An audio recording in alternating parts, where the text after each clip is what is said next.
台铁这2天都有发生意外状况，前方屏东棒山到嘉义这段路，因为电车线断去，造成车崩万分。那今日早起彰化社头站，因为雨季歹去，经报去是直直响，影响到17班火车。这是彰化车站的电子扛棒，一旦看到10点58分驶往屏东的车次慢12分，往新左营慢4分。车站的工作人员赶紧伫北帮说明，受到车头雨季各种影响，列车拢有慢分。那滨高道这边是一直咧等警报声，伫滨高道头前的机车一等就是10几分钟。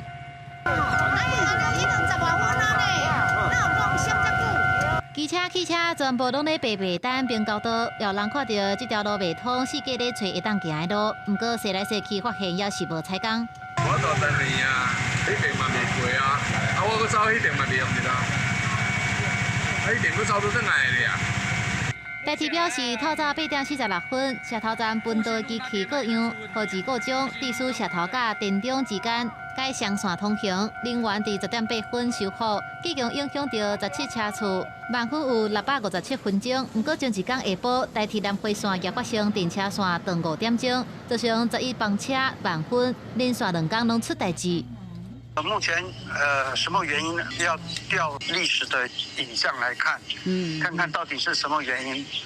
这个可能需要一些时间了。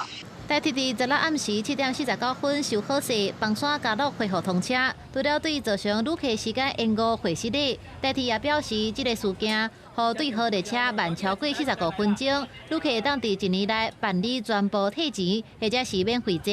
非对号列车也会当换坐同级的列车，或者是零元改卡。若是买订机票的，使用的期限会当延长1天。公司新闻采访报道。